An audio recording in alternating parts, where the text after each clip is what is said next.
This is tape number 5 of an interview with Phillip Basch. Today is October 28th, 1996.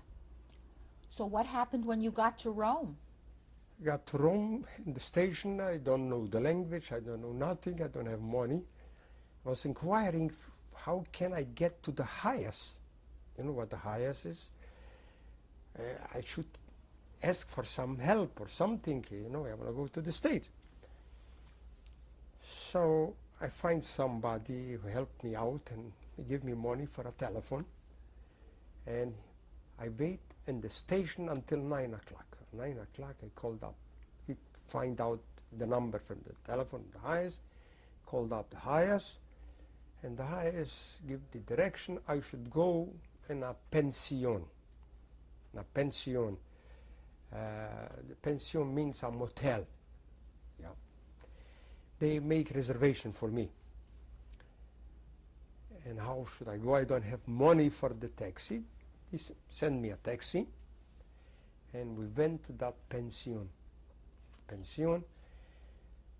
the pension was a family from, we lived in Italy, in Rome, but they originally are from Algeria or from somewhere from the Middle East.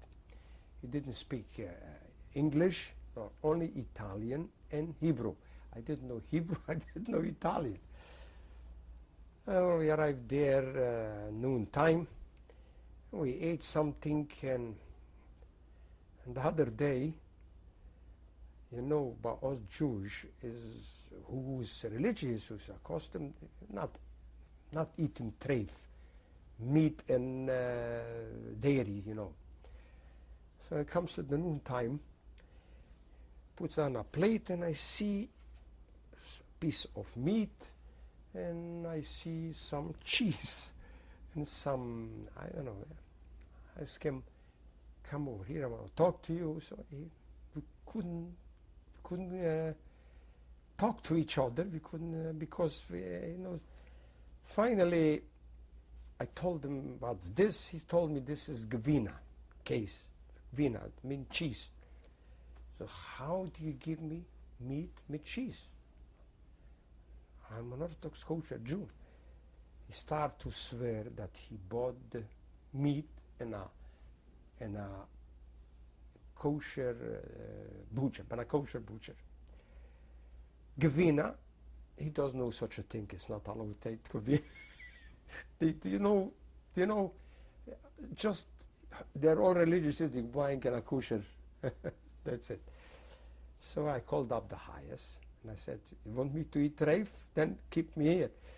So they sent me over to another hotel, where you were, the woman, the owner was a Polish Jew. She was from Hungary. I could talk to them, and we stayed there about 8 days. But before the 8 days, when I went there, he told me, the highest, you have to look for an apartment somewhere because we cannot keep you. It costs us too much money in hotel and this. So we looked for an apartment. 2 families. We rented out an apartment in Italy with 1 kitchen. And after 8 days, we moved there in that apartment. My wife, she should rest in peace. She couldn't go there because she got a cold, and coming from Romania, she got a cold and she got pneumonia. She went in the hospital there in Rome, and she stayed in the hospital about for 8 to 10 days. After that, she came there. And we stayed in Rome until November 18, until the end of the year. We could come a little earlier, but after my wife had pneumonia, they saw on the x-ray some kind of which the doctors don't like. So we wait until this went away, and then we came to the States in 1965, 65 November 18 or 15, I don't know. Arriving here in the States, to who? To who? The Hayas want to take me to Kansas City, not here in New York. But somebody told me in Kansas City it's not Jewish life. Only if you want to be an ultra-modern Jew to not keep anything, then you can go to Kansas City. So the Hayas gave me 3-4 days by the airport here. If you want to stay here in New York, then you have to sign a paper that you don't have any, from us, you're not going to get anything, any help. So I told him, give me 3-4 days. In 3-4 days, we went to an aunt. My wife has an aunt, which lived in Williamsburg in a very poor house. So we stayed there until Monday. Monday I went to work already. I start to work. I arrived Thursday night. Monday morning I start to work. And then Monday afternoon I went to the Hayas. But the Hayas, they told me, if you want, we put you on the airplane to Kansas, and in Kansas City you're going to have everything. Apartment, we help you out with money, with furniture, with everything. I said, no, then you're going to stay here, and we're not getting anything. So I signed the paper, and I start to work, and after that, my daughter, I want to put her in the school. She was 18 years. She said she finished already the high school in Romania, and she said she wants to go to work. The other, she was here. And she went to work, and then my wife went to work, and we moved from there. We stayed 4 weeks in that neighborhood, a very poor neighborhood in Williamsburg. We moved to another place of Brooklyn and Borough Park. And there in the meantime, after as soon as we got together a little bit after a year or two, my wife realized she has something, feels something in her breast. She went to a doctor, and the doctor told her she must go in the hospital. And in the hospital, they told her, she put her to sleep. The doctor told her, when you get up, if you see your breast, then it means it's no cancer. If you don't see the breast, then it's cancer. So you get up, and the breast was there. We were satisfied, and after 3 years, 1 millimeter further where that lump was, came out a big this, and that time she went to the hospital, took out 1 breast, and she was good. Another 5 years they had to take up the other breast. So 18 years she was sick with cancer. In the meantime, in 1969, 70, my daughter got married, older daughter.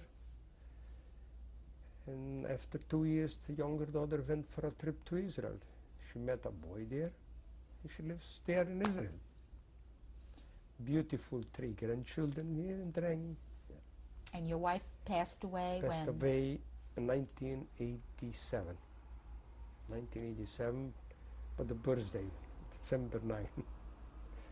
Passed away then, and I was alone 3 years. After 3 years, I met that lady which I live here now here. I moved in here. And your second wife, her name is? Sivia. Her maiden name is Gelber. We live in sin, in Jewish, not in she has her name Sivia Gelber, because the lawyers told her that the Social Security is going to be higher if she. That's it. And now you are still working, or are you retired? And now I retired in 1965, and I'm helping out for somebody, not in the same store, another store for 4 hours, and we're living, making sometimes trips to Israel. 17 times I was in Israel by my daughter. She lives in Petach Tikva. Beautiful 3 kids. one daughter. She is here, the biggest daughter. She's a Finnish pharmacist now. The boy is 20 years old. He is in the army. And the girl, a girl, Chemda, 16 years old. She's in Israel, but now she is in Poland. They took her on a trip. She went to Poland, to Auschwitz, to visit that places. Matter of fact, she was here, sent from Israel last winter for a trip in the United States and Canada. She went to the college, to the schools, speeches, you know, how life. Yeah. She's a very talented girl. Mr. Basch, as we come to the end of your story, let me ask you if there's anything that you would like to say about your whole experience, about living through the Holocaust, how it has affected you, how it has changed you, anything you'd like to say as we close this interview. I would like to see naches, you know what means naches? Enjoyment, mazel for my kids, to get married, and grandkids, and great-grandkids.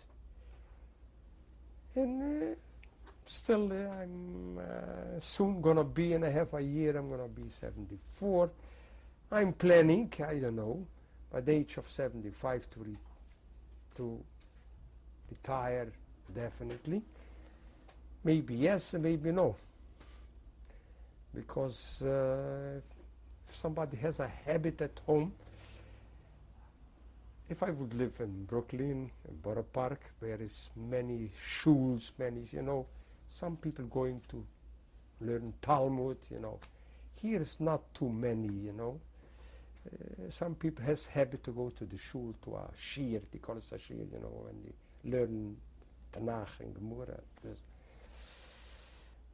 Meantime, I'm working and I'm making exercise a lot, and we taking care of each other, of me, my wife, of me. And health, I cannot say I'm 100% health because I had a surgery this past summer. I had a surgery, spinal stenosis. Thank God, a little better, 40–50%. I have problems with my heart a little bit, which is not dangerous.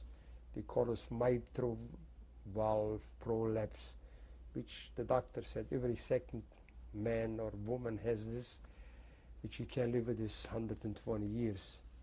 When you feel, I sometimes have pain, when you feel pain, he said, just walk fast, walk fast, walk fast. I have all kind of testing, I have angiogram, all kind of grams, echogram, angiogram, and everything is fine, just this problem, I have pain sometimes. In my stomach, I have a very bad stomach. The stomach goes back when I came home. As soon as I came home, concentration came already. I felt it after a year because the bread which the food which they give us in the camps and there, it was half bread and half was, you know, the penicillin they making from that one. You know, bread after 3–4 days got white on it. How do you call it? Moldy. Moldy, no. Half moldy and half bread. So I ate moldy. So my stomach is not so good. Is there anything else you'd like to say before we close this interview? What I would like to say, just this, I want to be in a good health, to enjoy further my kids, my grandkids, my great-grandkids, to see nachas from them. That's it. Thank you very much. You're very welcome. Who is this a photograph of? My father and my mother. And tell me their names. My father is Phillip Basch, E-I-Z-I-K, Basch, B-A-S-C-H. And my mother is maiden name Halpert Janka, or after my father is Basch Janka. And when was this taken? Approximately 1922, 23.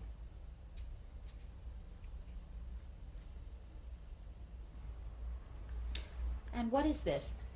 This is a letter which by accident I was in Israel. I was by a family, by very good friend, and I find this letter. My mother, she should rest in peace, wrote this for a friend to Israel in 1920. In 1920 to Jerusalem. Her friend was a pharmacist and her best friend, and she wrote that letter to her in Hungarian language. Tell me from left to right, who is in this picture? This picture is my brothers and my sister. From left to right, in the left I am by the age of 8, approximately in 1931. After me is my brother there, Jack Basch, who lives now in Montreal, Canada. Then my sister Hensche, who perished in Auschwitz in 1944. And my brother Shuli, they call him Shulem Laser, also in Auschwitz, perished in Auschwitz in 1944. How do you come to have saved this photograph? This photograph, I find them in Sapenka when I came home after the liberation, going through my old house, which was demolished and ruins. I find, by chance, I find that pictures. And Who's in this picture? this picture is me and a very good friend of mine. His name is Phillip Basch, who went with me together to the concentration camps where I was, and he perished there. This was this picture was made approximately in 39-40, when we came home from the yeshiva, Baina Zmanim, that means when we have all 4 weeks from the yeshiva, it was made in Sapinka.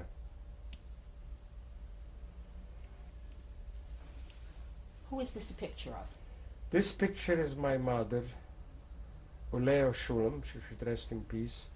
Was made in 1941-42, which she's very upset from the whole situation, what's going on with us Jews. She's very was low that time. As you can see from the picture, she is very low. And where was this taken? In Sapinka.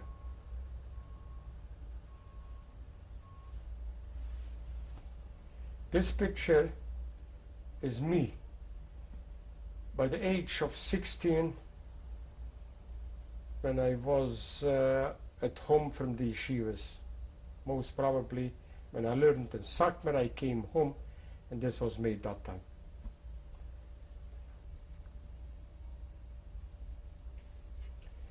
This postcard, I got it in 1944, 19 August, when I was in Budapest working for the Germans and Hungarian. I got this from the Jewish community of Budapest. They sent me that card that my mother and my sister and my brother are very well in Germany. When this was a full lie, my mother was even alive that time already. And this I got it in August, when my mother perished in the same day when she arrived. Shavuos, the second day in 1944, my brother said, as soon as he arrived, an hour after she was finished. This picture was made in December 7, 1954 in Montreal from my brother which came home from concentration camp. He still lives in Montreal. And his name? His name? His name is Jacob Basch. Jacob Basch. And he's a bachelor, never got married. He still lives there. This picture was made in 1962 in Romania, where I went, me and my younger daughter, to the place where my father was buried in Maramureș in Sapinka, 18 kilometers from Sighet.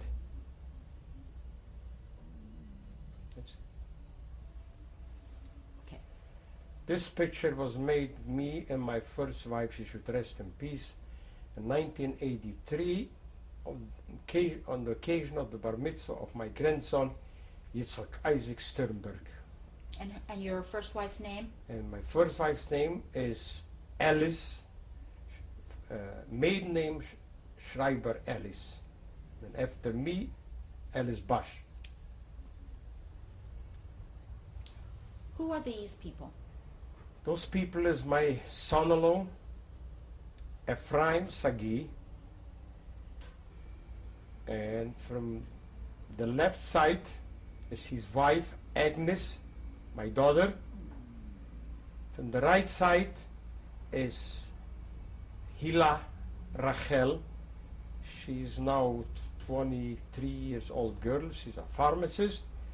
The other girl from near to my son-in-law is Chemda Sagi, 16-year-old girl. And when was they this live taken? in Israel.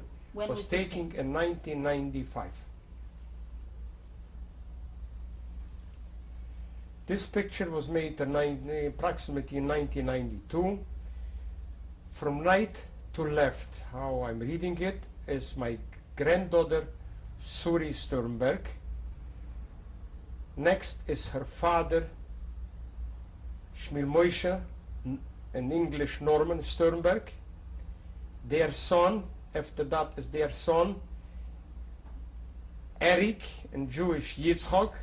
He is married now and has two beautiful kids, a girl and a boy, and lives in Long Island, in Lawrence. And then is my daughter, Hedy Sternberg. And after my daughter, to left is Miriam Sternberg.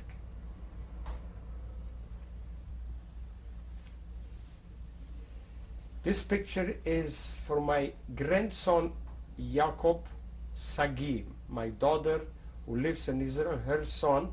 He's 20 years old. He's serving in the army in this moment in Lebanon.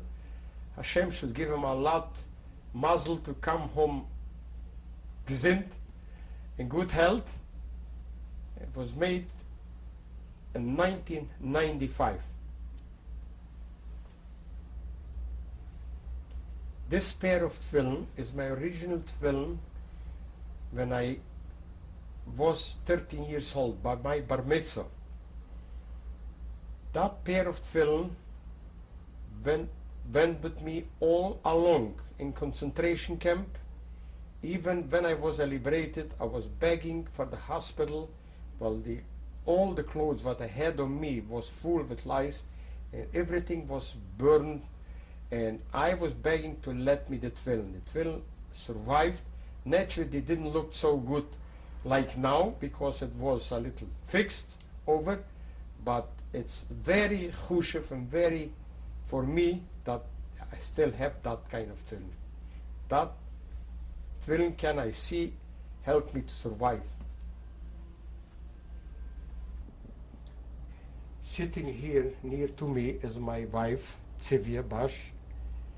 Behind us, from the right side, is my daughter Agnes Sagi from Israel. In the middle is my daughter Hedy Sternberg. She lives in Staten Island, New York.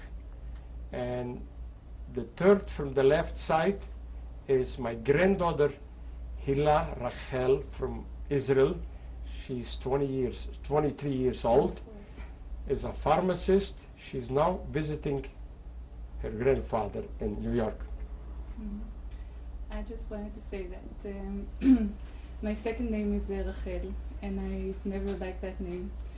But I think that I started liking it when I was in Poland, standing in front of the ash mountain in Majdanek, or visiting Auschwitz. That's when I realized that my great-grandmother Rachel lives for me, that her memory still lives on because I carry her name with me. Thank you very much for participating in this project, all of you. Sylvia, what do you want to say? You're welcome. Huh? Nothing? Think. Maybe you know something.